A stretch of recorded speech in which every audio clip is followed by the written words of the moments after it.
नमस्कार, मैं GRS news के लिए गिरीश सिकरवार। माननीय उच्चतम न्यायालय को कोई न कोई कड़ा निर्णय लेना ही पड़ेगा। सिर्फ इस सुझाव से या हल्के उन आदेशों से काम बनने वाला नहीं है कि बुलडोजर संस्कृत संविधान का उल्लंघन है और कोई भी सरकार जज, जूरी और जल्लाद नहीं बन सकती। निश्चित तौर पर ये निर्देश और आदेश उनके लिए दिए जाते हैं जो कि कानून का पालन करता हो और जिसके मन में माननीय न्यायालय के लिए कोई सम्मान बचा। माननीय न्यायालय ने कई बार ये अपने निर्णयों में ये बताया है, सरकार को चेताया भी है कि बिना किसी नोटिस के, और वो भी नोटिस आपको कम से कम 15 दिन पहले देना पड़ेगा, जिसके कारण वो पक्ष अगले न्यायालय में अपील दायर कर सके। लेकिन जिस तरह से हाई कोर्ट के एक याचिका खारिज होते ही जिस तरह उत्तर प्रदेश सरकार बुलडोजर लेकर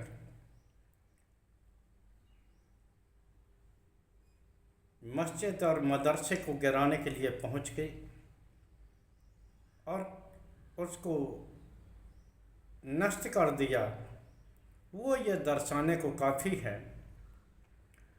कि माननीय न्यायालय को अब उत्तर प्रदेश सरकार के खिलाफ कड़ा कदम उठाना ही पड़ेगा। मैं इस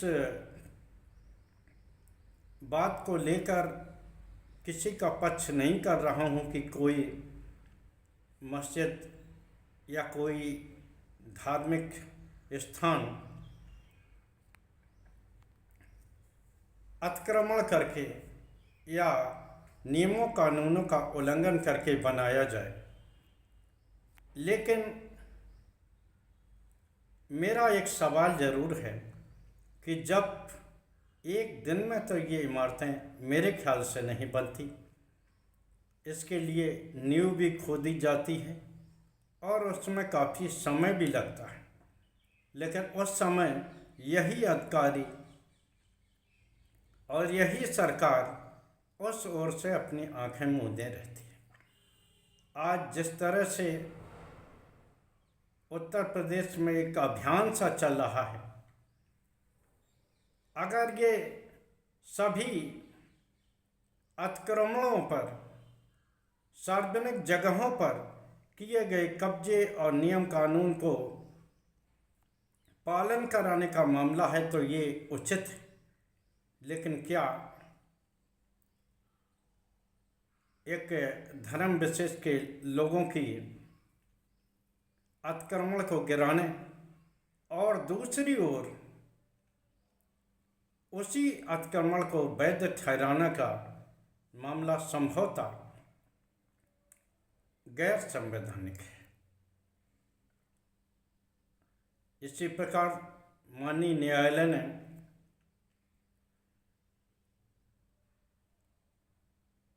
चुनाव आयोग को ये कहा कि आप कोई भी मतदाता का वोट मतदाता सूची से काटेंगे तो कम से कम उसे सूचना जरूर देंगे, उसका पक्ष भी जानेंगे और इसके बाद ही उसका वोट काटा जाए। लेकिन बिहार में जिस तरह से 4.25 लाख लोगों के वोट काट दिए गए, कल चुनाव आयोग के साथ बैठक में जिस तरह से कांग्रेस ने, राष्ट्रीय जनता दल ने उनकी सूची मांगी और चुनाव आयोग उस बात पे जवाब नहीं दे पाया और न उसने ये जानकारी दी कि इनके वोट काटने से पहले उन्हें कोई नोटिस दी गई थी क्या। ये दर्शाने को काफ़ी है कि संवैधानिक संस्थाएं और सरकार किस प्रकार माननीय न्यायालय की अवहेलना करते जा रहे हैं। 8 अक्टूबर को SIR को लेकर सुनवाई। इससे पूर्व बिहार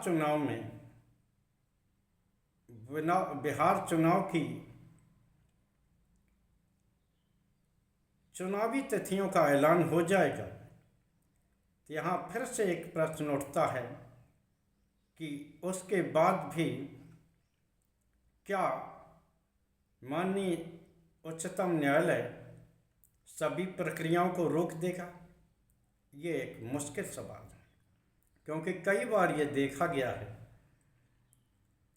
कि सरकार ने किस प्रकार से न्यायालय की में सुनवाई से पूर्व, उनके निर्णय आने से पूर्व ही इस तरह के काम किए हैं और बाद में वही काम सभी वैध हो गए, वैध ठहराए गए। मुख्य चुनाव आयुक्त का भी मामला इसी प्रकार का है, जिसमें कि कई लोग माननीय न्यायालय में इस बात को लेकर गए थे कि सरकार ने जो मुख्य न्यायाधीश सुप्रीम कोर्ट के होते थे उनको चुनाव आयुक्तों के चयनित पैनल से बाहर क्यों कर दिया। उसकी सुनवाई भी होनी थी।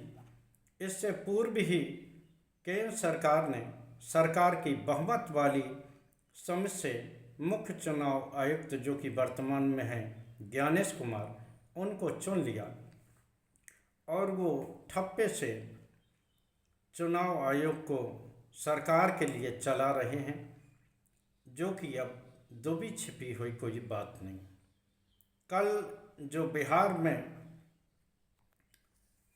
चुनाव आयुक्त के साथ राजनीतिक दलों की बैठक हुई, उसमें भी खास कुछ निकल कर नहीं आया। बस एक बात सत्ताधारी दल में कॉमन दिखी कि उन्होंने अर्धसैनिक बल के संरक्षण में बिहार का चुनाव कराने की मांग की।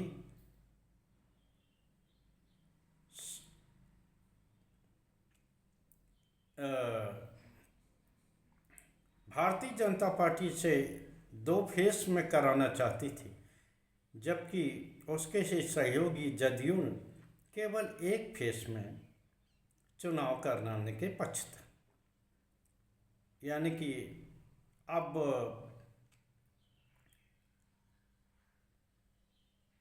अर्धसैनिक बलों के संरक्षण में बिहार का चुनाव होगा, ये बात तो एक तरह से तय ही हो गई है। लेकिन जिस प्रकार कमज़ोर वर्गों के, जबकि इसकी कोई भी अभी चुनाव आयोग ने संवेदनशील उसकी जानकारी नहीं दी। कल ही राष्ट्रीय जनता दल के लोगों ने संवेदनशील और असंवेदनशील बूथों की सूची सौंपी है और इसके पहले ही सत्ताधारी दल द्वारा बिना उसके और केवल कमज़ोर वर्गों के बूथों पर अर्धसैनिक बल के तैनात किए जाने की मांग ये दिखाता है कि अब वो अर्धसैनिक बल के भय के स्वरूप को ही बिहार का चुनाव जीतना चाहते हैं क्या।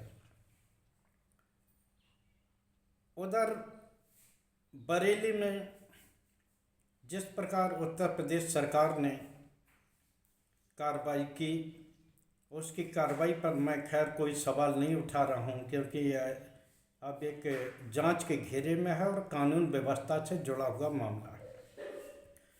लेकिन जिस तरह विपक्षी दल के